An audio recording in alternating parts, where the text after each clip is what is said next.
Listo. Listo. Bueno, buenas tardes, hermanas. Un gusto estar aquí todas reunidas. Vamos a leer la palabra de Dios en Juan 13, empezando del versículo 1. Antes de la fiesta de la Pascua, sabiendo Jesús que su hora había llegado para que pasase de este mundo al Padre, como había amado a los suyos que estaban en el mundo, los amó hasta el fin. Y cuando cenaban, como el diablo ya había puesto en el corazón de Judas Iscariote, hijo de Simón, que le entregase, sabiendo Jesús que el Padre le había dado todas las cosas en las manos y que había salido de Dios y a Dios iba, se levantó de la cena y se quitó su manto y tomando una toalla se la ciñó. Luego puso agua en un lebrillo y comenzó a lavar los pies de los discípulos y a enjugarlos con la toalla con que estaba ceñido. Entonces vino a Simón Pedro y Pedro le dijo, Señor, ¿tú me lavas los pies? Respondió Jesús y le dijo, lo que yo hago, tú no lo comprendes ahora, mas lo entenderás después. Pedro le dijo, no me lavarás los pies jamás. Jesús le respondió, si no te lavare, no tendrás parte conmigo. Le dijo Simón Pedro, Señor, no solo mis pies, sino también las manos y la cabeza. Jesús le dijo, el que está lavado no necesita sino lavarse los pies, pues está todo limpio, y vosotros limpios estáis, aunque no todos. Porque sabía quién le iba a entregar. Por eso dijo, no estáis limpios todos. Así que, después que le hubo lavado los pies, tomó su manto, volvió a la mesa y les dijo, ¿sabéis lo que os he hecho? Vosotros me llamáis maestro y señor y decís bien, porque lo soy. Pues si yo, el Señor y maestro, he lavado vuestros pies, vosotros también debéis lavaros los pies los unos a los otros. Porque ejemplo os he dado para que como yo os he hecho, vosotros también hagáis. De cierto os digo, el siervo no es mayor que su Señor, ni el enviado es mayor que el que le envió. Si sabéis estas cosas, bienaventurados seréis si las hiciereis. No hablo de todos vosotros. Yo sé a quién he elegido, mas para que se cumpla la escritura, el que come pan conmigo levantó contra mí su calcañar. Desde ahora os lo digo antes que suceda, para que cuando suceda creáis que yo soy. De cierto os digo, el que recibe al que yo enviaré, me recibe a mí, y el que me recibe a mí, recibe al que me envió. Gracias. Seguimos con el tema con nuestra hermana Minerva Robles. Y hermanas, si pueden cerrar sus micrófonos para que no haya interferencia en el tema, se lo vamos a agradecer. Gracias. Bien. Muy buenas tardes, queridas hermanas. Un gusto en verlas a distancia, pero unidas bajo un mismo espíritu, de glorificar el nombre del Señor. Y en esta tarde tan maravillosa nos corresponde la lección número 9, titulada La deidad revelada en la humillación. Este estudio, como ya lo hemos estado viendo meses atrás, ha tratado casi exclusivamente de los incidentes y las enseñanzas hallados en el Evangelio de Juan. Pero básicamente, esta lección número 9, hermanas, vamos a ver lo que nuestro Señor Jesucristo vivió la última semana que estuvo aquí en este mundo. Y el autor nos dice, en su relato de la última semana, Juan presta testimonio de Dios hombre, soberbiamente victorioso. La deidad y la humanidad unidas en Jesús. Y vemos primero ciñéndose la toalla. Ese va a ser el primer punto y está basado en el capítulo número 13 y vamos a ver los versículos del 1 al 19 que acabamos de escuchar. El segundo punto de este tema número 9 es intercediendo en la oración pontificial, pero aquí nos vamos a ir al capítulo 17 que se basa del versículo del 1 al 26. Cediendo a la injusticia humana es el tercer punto y abarca el capítulo 18. Y por último, el cuarto punto, que va a ser el capítulo 19, perdón, es bebiendo la copa de la muerte, que son los versículos del 17 al 42. Vamos a ponernos en las manos del Señor. Bondadoso Padre Celestial, gracias te damos, Señor, por estos momentos de dulce comunión, Señor, en que estamos reunidas, Señor, para leer más tu palabra, Señor, buscar tu rostro a través de ella, Señor, y hacer las cosas conforme es tu voluntad. Guíame, Señor, sé tú el que hables a través de esta sierva, con claridad, sencillez, Señor, y amor, Padre bendito, para que hagamos las cosas, Señor, conforme es tu infinita y grata voluntad. Por todo ello, Señor, ponemos a todo en tus preciosas manos, rogándote, Señor, que perdones mis pecados. En Cristo Jesús. Amén. El primer punto, hermanas, ciñéndose con la toalla, vuelvo a repetir, se basa en Juan 13, de los versículos del 1 al 20. Y nos vamos donde nos dice, sabiendo Jesús que su hora había llegado para pasarse de este mundo al Padre, como había amado a los suyos, los amó hasta el fin. Y el primer punto a tratar es el lugar santo.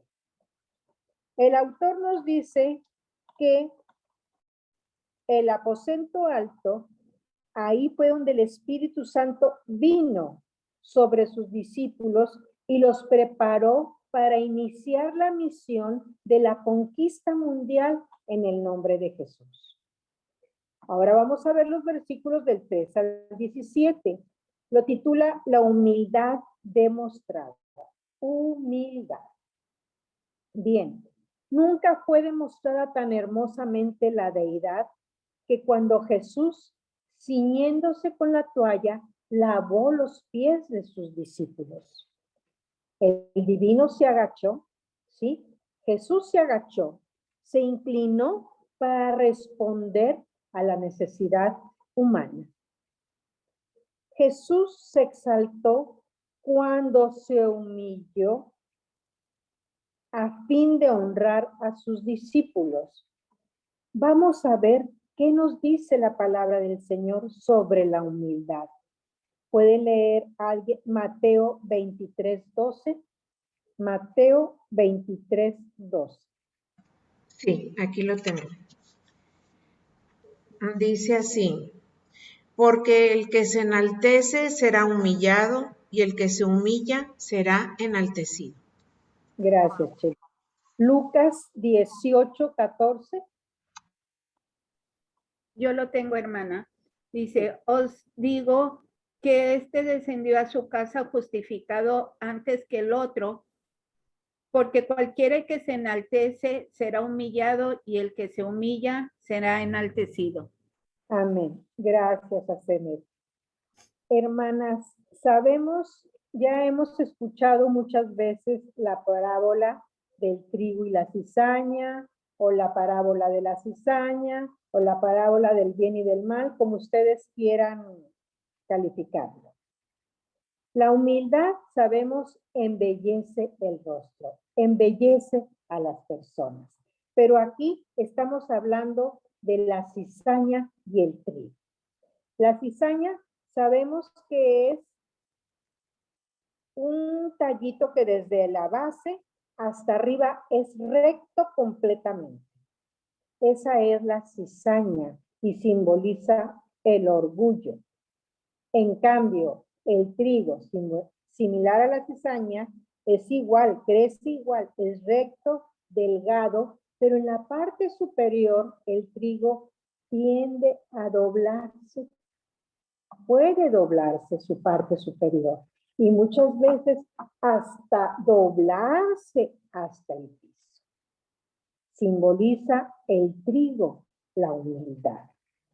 Y Pedro nos dice, en primera de Pedro 5:6, nos dice, humillaos pues bajo la poderosa mano de Dios para que Él os exalte cuando fuere tiempo.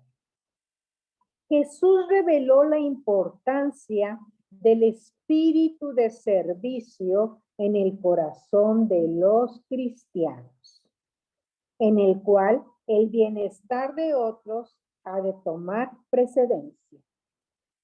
El significado espiritual de este incidente se indica en la conversación que ahorita la escuchamos de Pedro y Jesús de los versículos del 6 al 10. Sabemos que Pedro era un hombre recio, un poco rebelde, y nos lo dice aquí. Pedro le dijo, no me lavarás los pies jamás. ¿Y qué le dice el Señor? Si no te lavare, no tendrás parte conmigo. Y Pedro le dice, Señor, no solo mis pies, sino también las manos y la cabeza. Y Jesús que le responde, el que está lavando no necesita sino lavarse los pies, pues está todo limpio. La respuesta, hermanas de Jesús, parece decir, pero faltan una hora. Parece decir, es el símbolo que el corazón de Pedro fue limpiado por el lavamiento de la regeneración. Y esto lo vemos en Tito 3:5, que nos dice, nos salvó no por obras de justicia que nosotros hubiésemos hecho, sino por su misericordia, por el lavamiento de la regeneración y por la renovación en el Espíritu Santo. Tito 3:5. Sin embargo, hermanas, Pedro y todos los discípulos necesitarían un limpiamiento constante de su andar si hubiesen de tener parte con Cristo. Un limpiamiento constante si hemos de tener parte con Cristo en presentar un testimonio eficaz al mundo. Esta verdad de limpiamiento, de andar diario del creyente, Juan lo relata completamente en su primera epístola, primera de Juan 1:7, que nos dice, pero si andamos en luz, como Él está en luz, tenemos comunión unos con otros, y la sangre de Jesucristo, su Hijo, nos limpia de todo pecado. Aquí que nos está invitando el Señor a que día con día nosotros busquemos, si andamos en Cristo, si realmente buscamos hacer las cosas conforme es la voluntad del Señor, debemos de buscar nosotros también dar ese testimonio eficaz. También siendo esa luz, ¿por qué? No lo digo yo, aquí está la palabra del Señor. Como Él es luz, tenemos comunión los unos con los otros. El tercer punto, hermanas, de este capítulo está basado en los versículos del 18 al 20 del capítulo 13. Deslealtad y fidelidad. ¿Cómo se mostró la deidad de Jesús? Los hombres en el aposento alto vieron dos actos en contraste. El primero, Jesús lavando los pies de sus discípulos. Y el segundo, la despedida de Judas de la compañía como el traidor. Jesús reveló que aún la traición estaba incluida en la profecía acerca del Mesías. y también había aludido ya la traición de Judas, como lo vemos en Juan 6:70. Y él recordó también el Salmo 41:9. Aún el hombre de mi paz, en quien yo confiaba, el que de mi pan comía, alzó contra mí el calcañar. Qué tristeza, hermanas. Qué difícil saber cuando alguien nos ha traicionado.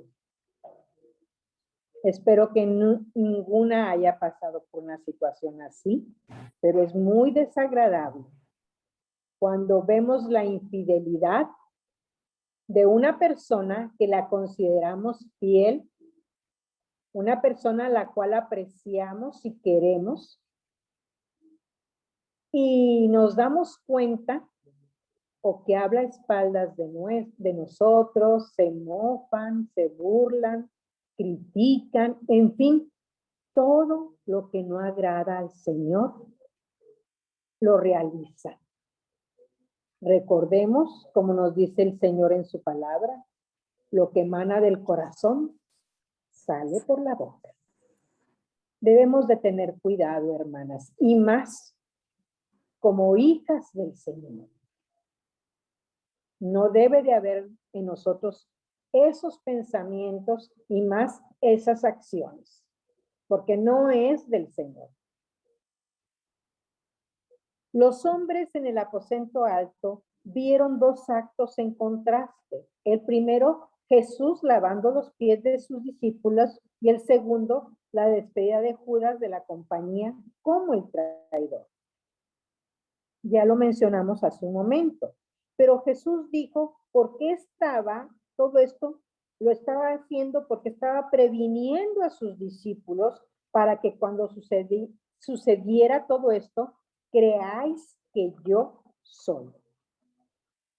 El punto número 2, hermanas, nos habla ya, tomado del capítulo número 17, del versículo del 1 al 26, intercediendo por los suyos.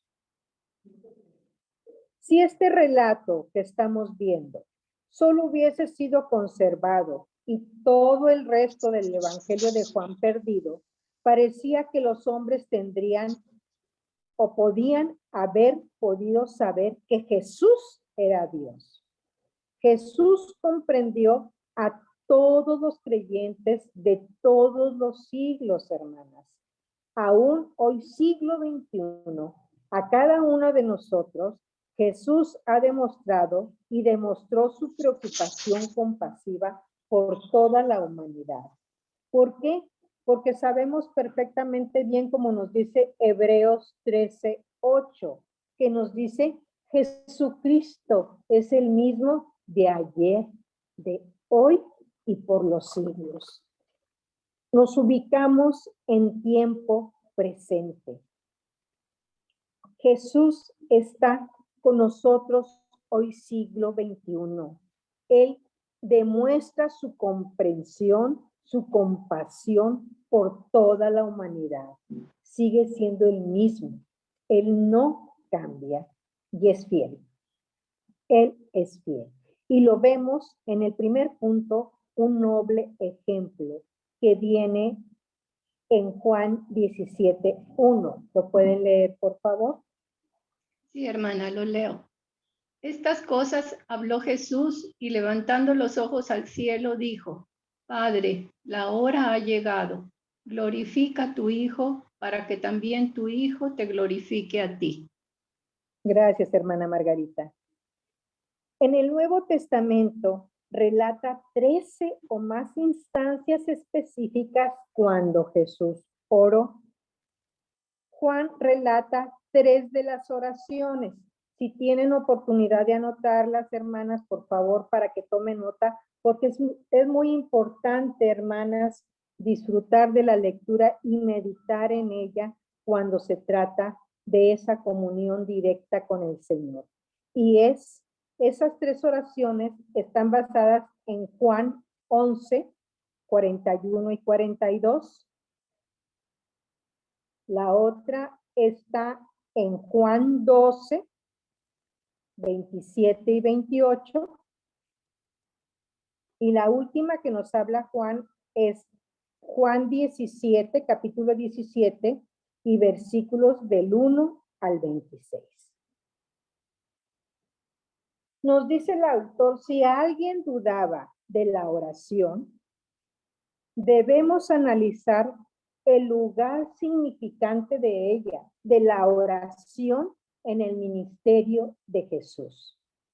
La oración, hermanas, es permanecer con Cristo, estar en dulce comunión con Él. Y la oración también es acción. Es estar intercediendo los unos por los otros, estar en comunión y sobre todo al pendiente. ¿Cómo vas? ¿Qué se ofrece? Como lo está haciendo la iglesia, como lo estamos viviendo desde tiempos atrás, que aunque no estamos presenciales, pero estamos al pendiente por las diferentes plataformas de nuestros amados hermanos, hermanas y aún simpatizantes cuando están pasando por alguna situación. La oración, por eso, es acción. Y lo vemos también como algunas de ellas y en los salmos, cómo nos ilustran y nos motivan para nuestras propias oraciones, como nos dice el Salmo 51:10, que nos dice, crea en mí, oh Dios, un corazón limpio y renueva un espíritu dentro de mí. Salmo 51:10. También podemos ver el Salmo 141:3. Guarda mi boca, oh Jehová, guarda la puerta de mis labios. Cuán importante es todo, hermanos. En todo momento, las 24 horas del día, los 365 días del año, cómo nos expresamos, cómo nos comunicamos y hasta lo que decimos. Recordemos que Dios nos conoce perfectamente a cada una y sabe lo que pensamos y lo que estamos hablando. Y como sabemos, la oración modelo, Mateo 6, del 9 al 13, que fue la que dio a sus discípulos. La misión redentora y la gloria venidera está basada en el capítulo 17, pero ahora los versículos del 2 al 8. Estamos hablando de la oración. La oración de Jesús relatada en este capítulo de Juan 17 es mucho más que un ejemplo. Por toda ella se expresa claramente el reconocimiento de parte de Jesús, su responsabilidad como redentor a quien envió Dios. Su autoridad universal está expresada claramente.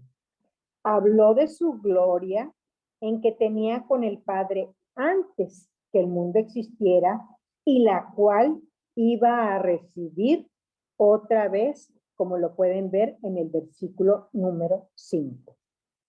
Jesús, el Hijo Divino, estaba hablando con el Padre sobre bases, hermanos, sobre una base que sobrepujaba todo entendimiento humano. Vemos ahora la intercesión por nosotros, por los cristianos, y aquí está basada de los versículos del 9 al 23. Vuelvo a repetir, estamos en el capítulo 17. ¿Es significante la oración de Jesús? Aquí era a favor de los cristianos. Él quería que fuesen buenos testigos. Él oró, él por el entendimiento, por fortaleza, paciente, aguante de ellos. Estoy hablando tiempo pasado, pero el Señor está aquí, tiempo presente. Está con ustedes, amadas hermanas, y con esta sierva. El Señor quiere que que seamos buenos testigos. Él ora por mi mejor entendimiento, para seguir leyendo, comprendiendo y obrando de acuerdo a su clara y perfecta voluntad, y por la fortaleza que debo de tener y paciencia, paciente, y aguantarnos, sobrellevarnos los unos y los otros. Oró más directamente, nos dice el autor, por los creyentes que por los pecadores. ¿Por qué? Porque era el momento. Y en efecto, él dijo, no ruego por el mundo. Esto no quiere decir que le faltó interés por el mundo pecador. Claro que no. Él había venido a morir por el mundo perdido. Lo sabemos perfectamente bien. Pero de acuerdo con este propósito de la oración, fue a favor de los cristianos que iban a salir a predicar, que iban a llevar su mensaje al mundo y que se iban a enfrentar con lobos rapaces. Pero todo esto da un testimonio que iba a ganar a los hombres. Esto nos habla de la gran comisión que tenemos. Por semejante testimonio, los hombres serían ganados. Y por el testimonio que uno haga, que uno realice, se ganarán más almas para Cristo. Es la gran comisión que cada una de nosotras tenemos. Jesús se negó a pedir que sus discípulos fuesen quitados inmediatamente del mundo. Viene el versículo 15, esto que acabo de mencionar, y nos dice el autor, una pregunta, ¿de parte de quién vendría el testimonio cristiano si los cristianos fueran alejados de la tierra? ¿Qué pasaría? ¿Se han preguntado? Mateo nos dice, los seguidores de Jesús han de ser sal para sazonar. Como la sal, ellos han de detener la decadencia de este mundo que se está descomponiendo, que este mundo se está perdiendo por causa del pecado. Los cristianos debemos, dice, los cristianos han de brillar como la luz del mundo. Los cristianos hacen falta en la tierra, claro que sí. Hacen falta en la tierra. La mies es mucha y los obreros pocos. Y su testimonio será muy eficaz. Ellos tienen que quedar y testificar fielmente. Cada una de nosotras tenemos una gran comisión. Y la unión femenil, Marta y María, ese es uno de sus puntos más importantes, la obra misionera. Y bendito sea el Señor que hasta hoy la unión femenil, Marta y María, trabaja y seguiremos trabajando, porque la mayoría o muchas no podemos ir a muchas partes, pero empezando en nuestro hogar, con lo que tenemos aquí inmediato, ahí podemos nosotros también hacer la labor que nos corresponde, como sé que todas lo hacen. Bendito sea Dios por ello. Jesús, mientras que no podía, él pedía también y oraba por la unidad espiritual del tiempo presente y futuro, como dice el versículo 22. Los creyentes están vinculados, hermanas, y nos habla por una fe en común, por una herencia, por una experiencia y por una misión en común para todos, igual. ¿Para qué? Para la redención de los hombres perdidos. Solo Cristo, hermanas, solo Cristo puede producir la unidad en los que creen en Él. Únicamente Cristo va a unir. Es el único, nadie más. A todos aquellos que creemos en Él. Pasamos ahora a los versículos 23 y 26 de este capítulo 17. Otra vez Jesús oró otra vez, ¿por qué, hermanas? Por amor y unidad. Fíjense cuán importante es para el Señor el amor y la unidad entre los creyentes cristianos. Oró para que sean consumadamente una cosa, y seamos perfectos en unidad, como dice el versículo 23 aquí en su palabra. Para que el mundo conozca que Dios ha enviado a su Hijo. Para que el mundo conozca que Dios ha enviado a su Hijo. Para que el mundo vea el testimonio que como cristianos estamos dando. Es de la manera como vas a ver también que Cristo es el Hijo de Dios. En esa unidad y en ese amor de sus hijos. Por todo el Evangelio de Juan hay un énfasis sostenido de que Jesús es divino. Él solo, vuelvo a repetir, solo puede cimentar los corazones de los hombres en amor mutuo. La verdadera unidad de los cristianos declararía la deidad de Jesús. La verdadera unidad. En un mundo dividido que se está desintegrando, Jesús ha de ser el punto visual y la fuerza unificante. Y también el amor de Él sana las heridas cuando hay esa división. Y así Cristo sea exaltado. Jesús es el punto central alrededor del cual debe de girar nuestra vida. Sin Él, la vida de esta sierva, como de cada una de ustedes y aún del mundo, con toda seguridad, serían destrozadas. ¿Qué entendemos con esto?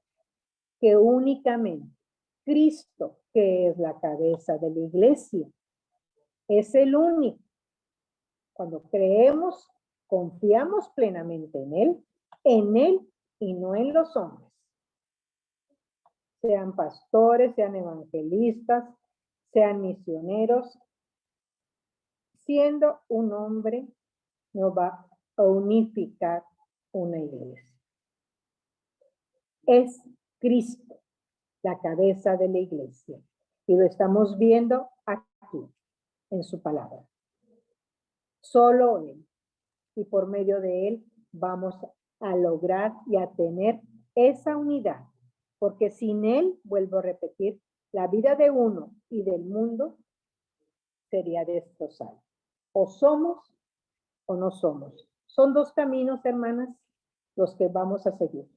Y cada una de nosotros sabemos cuál es el correcto. Punto número 3. Cediendo a la injusticia humana. Aquí ya pasamos al capítulo 18 de los versículos del 1 al 19. El relato de Juan da testimonio de la firmeza, de la fortaleza de Jesús, de su confianza en que el camino a la cruz era el camino para lograr su propósito de redimir al mundo. Y nos enfocamos en los versículos del 1 al 11, y aquí el título nos lo dice todo completamente. Aquí nos habla de traición, de arresto y abandono.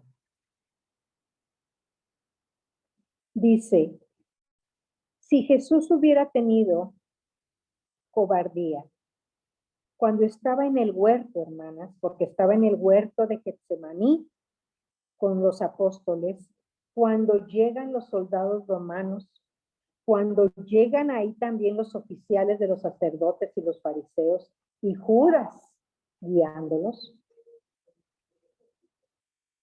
tan sencillo, él hubiera tomado esta actitud, pero todo lo contrario. Él se mantuvo firme, tranquilo. Y el Señor, ellos llevaban sus antorchas, ellos llevaban lámparas y sus armas. Y Jesús les hace frente con valor y les pregunta, ¿a quién buscáis? Y ellos le contestan, a Jesús de Nazaret. Y el Señor contestó, yo soy. Nuestro autor ilustra de la siguiente manera.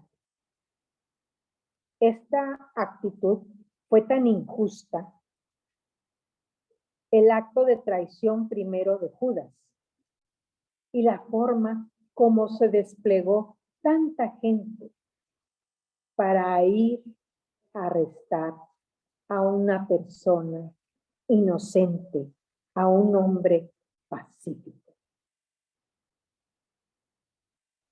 Vemos cómo Pedro se intranquilizó y por su temperamento humano lo que hizo se molestó, sacó su espada y cortó la oreja de uno de los soldados llamado Malco. Pero nos dice el autor, Jesús estaba tranquilo. Nunca demostró más su grandeza que cuando estaba bajo ataque. Reprendió a Pedro por su actitud y le pidió que guardara su espada. Y él, con ese amor como siempre ha tratado al prójimo, tomó la oreja de Malco y se la puso y lo sanó. Y expresó así su buena disposición para hacer frente a todo lo que viniera, a beber la copa del sufrimiento y de la muerte, a pesar de la amargura que él sabía por la que iba a pasar. Porque fue la copa no solo de la muerte, hermanas, sino de la muerte por el pecado. Vemos también cómo el fracaso de la justicia del hombre, y lo vemos en los versículos del 12 al 14. Después que Jesús fue arrestado, fue llevado con Anás, que en su tiempo fue un sumo sacerdote, pero que todavía tenía ciertas influencias. Anás era el suegro de Caifás, que en ese momento era el sumo sacerdote.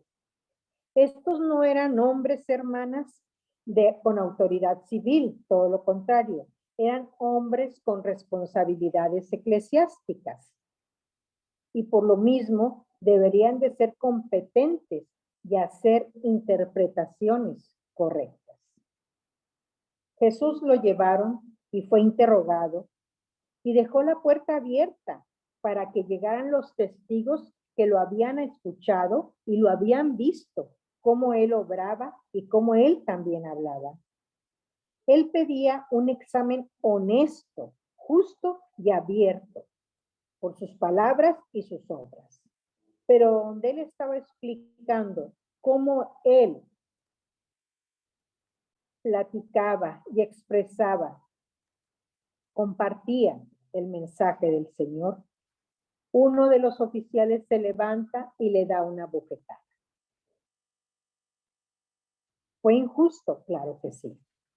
Jesús pidió que ellos citasen el mal. Si él había hecho mal, que le dijeran qué mal hizo, como lo pueden ver en el versículo 23. Y si él tuviera razón, ¿cómo podía justificarse el golpe que le dieron? Vemos que Anás y Caifás, estos hombres, buscaron la forma de idear que el pueblo aceptara la razón del arresto del Señor. Habiendo pensado traer a Jesús a juicio, estos dos, Anás y Caifás, se hallaron a sí mismos condenados por sus fracasos. Cuando Jesús estuvo delante de ellos, ellos fueron los procesados y condenados por su propio tribunal y por sus propias obras. Vemos también ahora de los versículos del 15 al 18 y del 25 al 27, fracaso de los fieles. El tratamiento que se le dio al Señor sabemos que fue injusto, brutal, nos dice el autor. Fue una experiencia aterradora. Pedro no pudo soportarlo. Su fe no faltó ni murió. Y eso ustedes lo pueden comparar en Lucas 22:32. Pero más, esta situación aterradora lo eclipsó. Se sintió tan mal que sabemos que negó al Señor 3 veces. La carne de veras es débil y el amor propio fútil.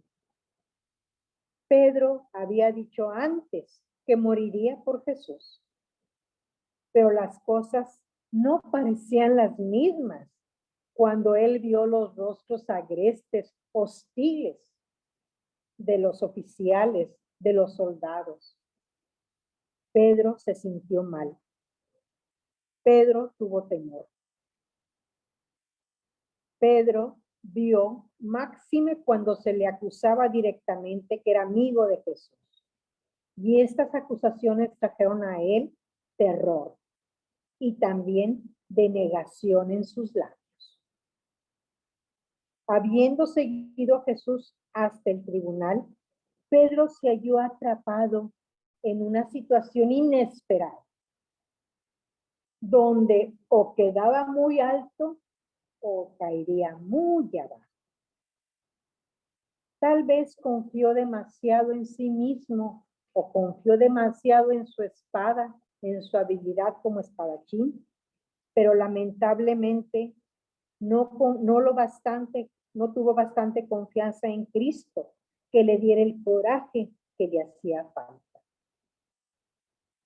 Hermanas queridas, ¿cuántas veces hemos pasado por situaciones inesperadas?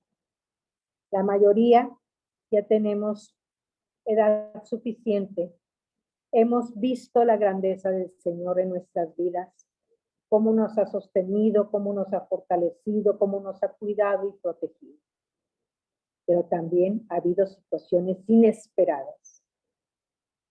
La pérdida económica que muchos estamos pasando, las situaciones de enfermedad, situaciones familiares, en fin, hermanos, imprevistos que ni por aquí hemos pensado que nos vaya a pasar.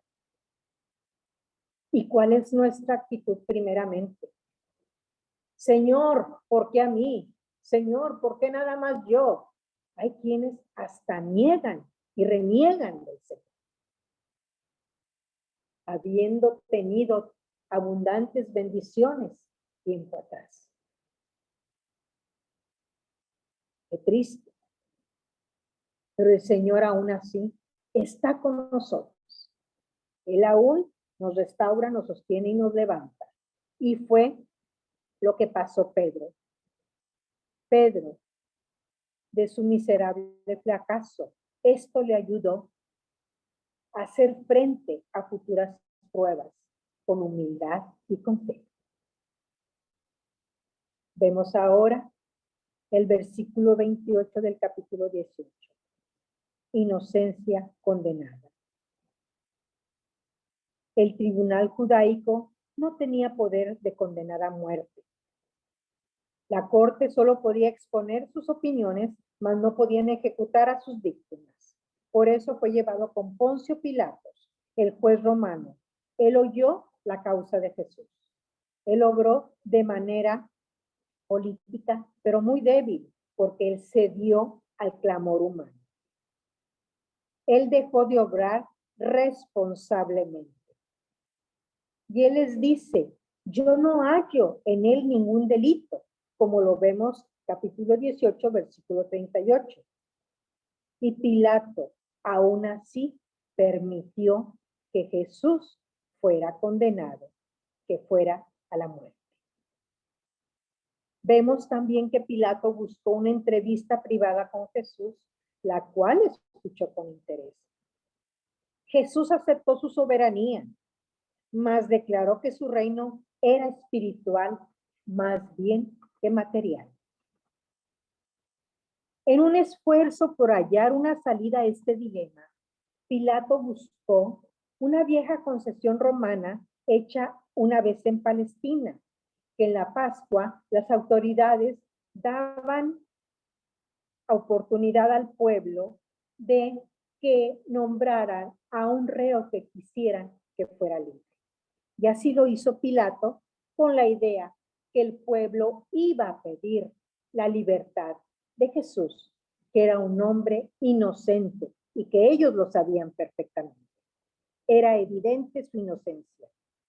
Pero ¿cuál fue la sorpresa de Pilato? Que la turba, la gente gritaba. Pidió que fuera Barrabás, el criminal conocido, el que fuera suelto, el que fuera dado por libertad. Y Jesús, que era inocente, fuese crucificado. Para sojuzgar al populacho y apaciguar su ira, Pilato hizo que Jesús fuera azotado públicamente, como lo vemos en el capítulo 19, versículo 1. Los soldados, ¿qué hicieron? Colocaron la corona de espinas, su ropa de grana, le pusieron su ropa de grana, porque ridiculizando sus pretensiones de soberanía, y los hombres todavía gritaban, crucifícale. Jesús, con tanto grito, lo ridiculizaban. Y he aquí, decían, he aquí a vuestro rey, como dice el versículo 14 del capítulo 19. Fue entregado para ser crucificado, a pesar de su inocencia. Mas la obra más ilustre, hermanas del Salvador, emergió de la obra más baja del hombre. El odio de ellos le había dado la oportunidad de probar su amor. Sí, su amor por la humanidad, su amor para cada uno de nosotros. Vemos también en el versículo del 17 al 42, bebiendo la copa de la muerte. Cada uno de los evangelios sabemos perfectamente bien que cuenta la crucifixión, pero Juan acentúa que él está dando testimonio de un testigo ocular, como lo vemos en el versículo 35. Él relata 3 dichos desde la cruz, y esos dichos están basados en los versículos 26, 28 y 30. Ya estamos en el capítulo 19, hermanos. Él sí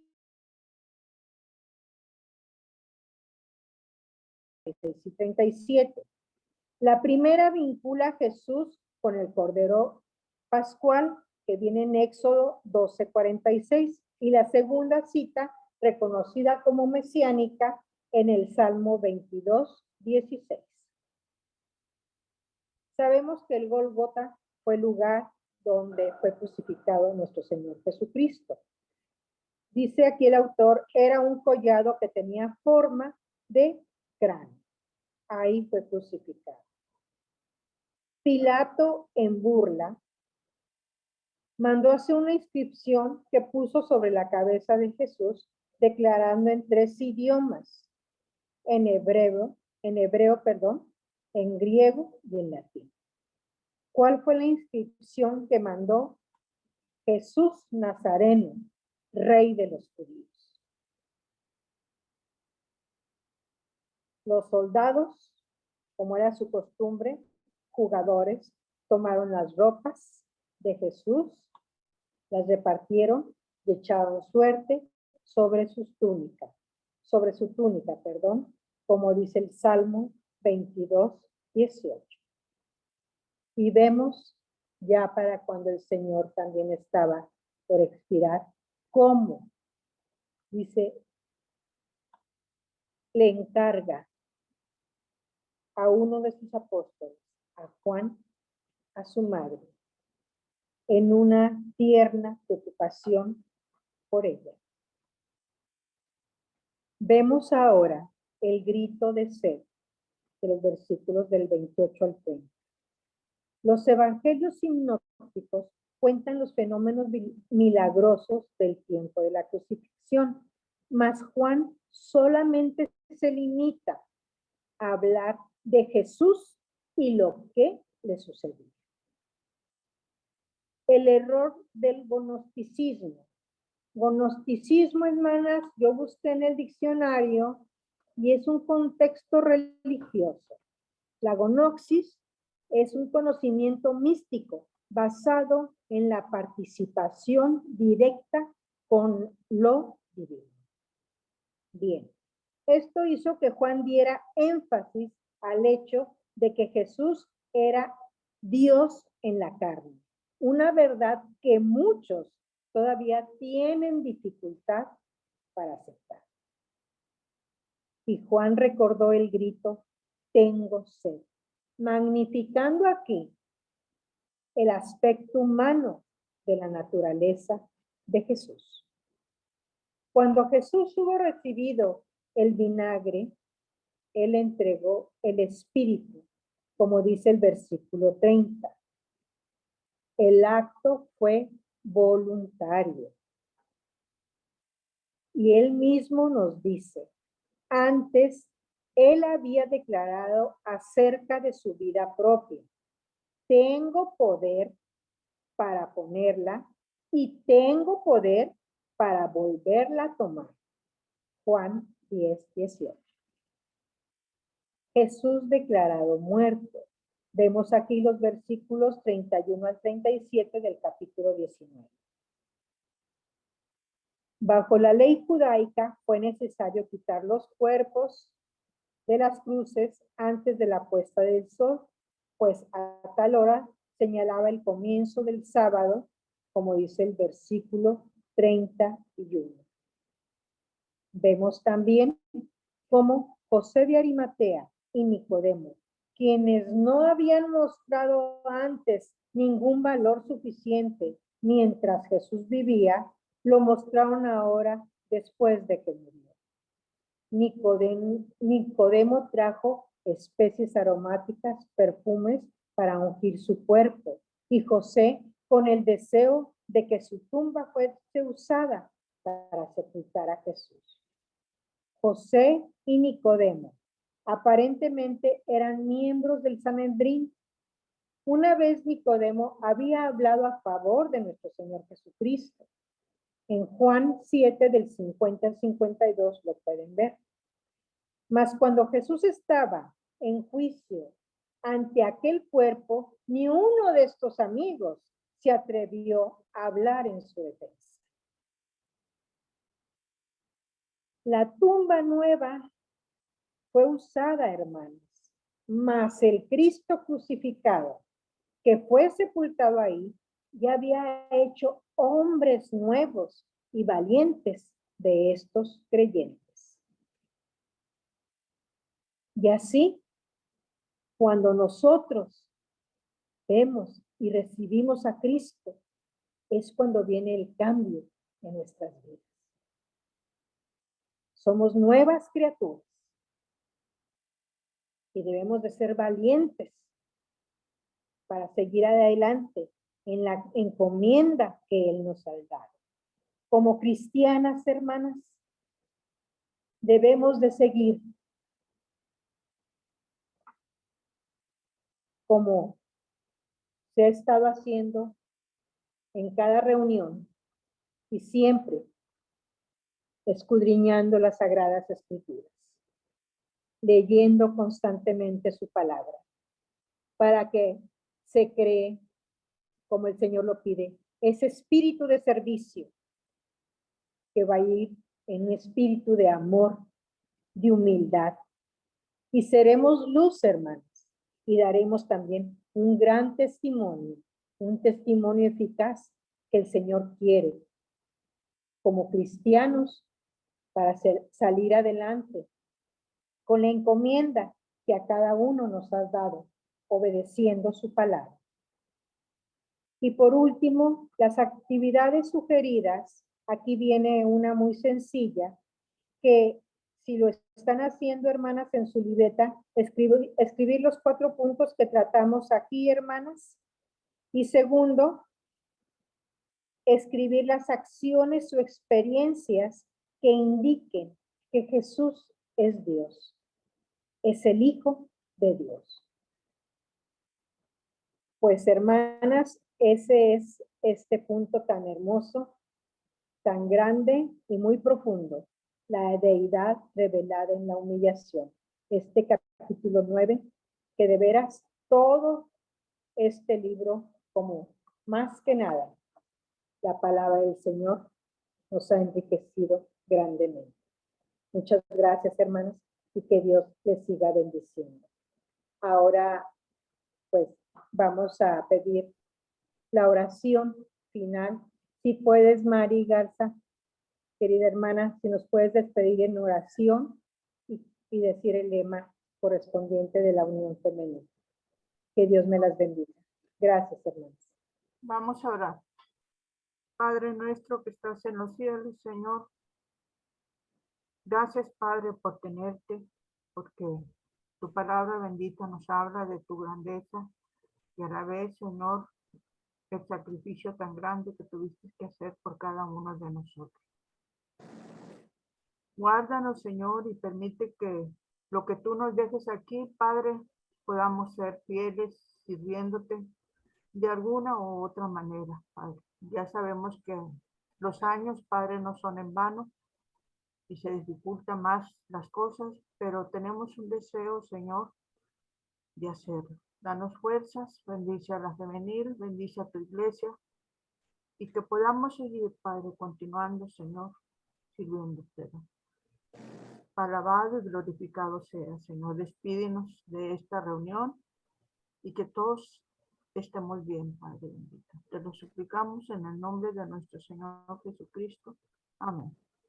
Amén.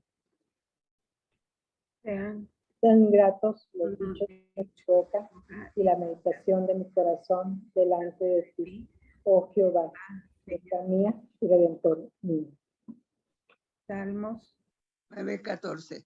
17.